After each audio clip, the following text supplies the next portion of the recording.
Hello, ഞാനിപ്പോൾ ഉള്ളത് കാസർഗോഡ് ജില്ലയിലെ വലിയോറമ്പ് ഗ്രാമപഞ്ചായത്തിലാണ് ഉള്ളത്. ഇതൊരു ദ്വീപാണ്, അങ്ങനെ നമുക്ക് പറയാം. ഒരു ഭാഗത്ത് കടലും ഒരു ഭാഗത്ത് കായലുള്ള ഒരു പ്രദേശം. ഗ്രാമഭംഗി എന്ന് പറഞ്ഞാൽ നിങ്ങളൊന്ന് വന്ന് നോക്കണം. ഞാൻ കാണിച്ചത് ഇപ്പോൾ എങ്ങനെയുണ്ട്. പക്ഷെ ഭംഗി ആസ്വദിക്കാൻ വന്നാൽ ഞാനിപ്പോൾ മഴ വന്നിട്ട് ഒരു സ്ഥലത്ത് പെട്ട് നിൽക്കുകയും ഇതൊരു ചായക്കടയാണ്. പഴയ ഇവിടെ ഓപ്പൺ അല്ല, വൈകുന്നേരം തുറക്കുന്ന പറഞ്ഞത്. അപ്പോൾ ഞാൻ എൻ്റെ വണ്ടി അടക്കം ഇവിടെ കയറ്റിയിട്ടുണ്ട്.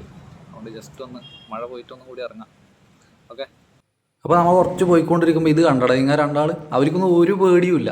രണ്ട് മയിലാണ്. മയിൽ നമ്മൾ ഏടെ ഗ്രാമപ്രദേശത്തോ അതിൽ ഇപ്പോൾ മയിലിനെ കാണുന്നത് സ്വാഭാവികമായിട്ട് ഇപ്പോൾ കോമണായി. കാക്കേനൊന്നും കാണാൻ കിട്ടുന്നില്ലെങ്കിൽ മയിലിനെ കൂടുതലായിട്ട് എനിക്ക് അധികം കാണാൻ കിട്ടാറുണ്ട്. പിന്നെ ഇവിടെ വരുമ്പോൾ ഞാനിപ്പോൾ രാമന്തളി ഭാഗത്തേക്കാണ് പോകുന്നത്. ഈ കടപ്പുറം ഇവിടെ തന്നെ ഒരു 13 വാർഡായിട്ട് സ്പ്ലിറ്റ് ചെയ്തിട്ടുണ്ട് ചുരുങ്ങിയ വലിയോറമ്പിൽ. ഇപ്പോൾ രാമന്തളി ഭാഗത്ത് ഇപ്പോൾ ഉദിനൂർ കടപ്പുറം, വലിയോറമ്പ്, മാവില കടപ്പുറം, അങ്ങനെ ഉണ്ടല്ലോ. അപ്പോൾ നിങ്ങളിവിടെ വന്നു കഴിഞ്ഞാൽ വീടിലെ വീടുകളിലൊക്കെ ശ്രദ്ധിക്കണേ. ഓടിട്ട വീടുകൾ, അതിനൊക്കെ ഓല കൊണ്ട് മേഞ്ഞിട്ടുള്ള ചെറിയ ഷെഡും കാര്യങ്ങളെല്ലാം ആയിട്ട് ഒരു പ്രത്യേക ഭംഗി തന്നെയാണ്.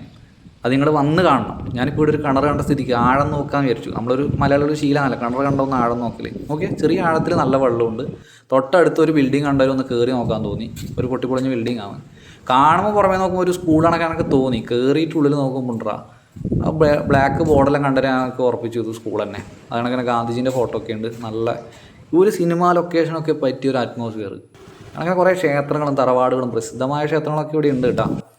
പിന്നെ നിങ്ങളിവിടെ ഞാൻ സത്യം പറഞ്ഞാൽ കുറച്ച് തെങ്ങും തൈയും കൂടി നോക്കിയിട്ട് വന്നതാണ്. നല്ല കടപ്പുറം തെങ്ങ് കിട്ടും. നല്ല തെങ്ങ് നോക്കിയിട്ടൊന്ന് വെസ്റ്റ് ഡോള് നോക്കി ഒന്ന് ഇറങ്ങിയാണ്. വീണ്ടും മഴ വന്നു. നമ്മളെ പരിപാടിയെല്ലാം നിർത്തി വെച്ചിട്ട് വീണ്ടും ചായക്കട എത്തി. കേക്കിൽ ചായയിൽ മുക്കി അടിക്കുന്ന പരിപാടിയില്ലേ.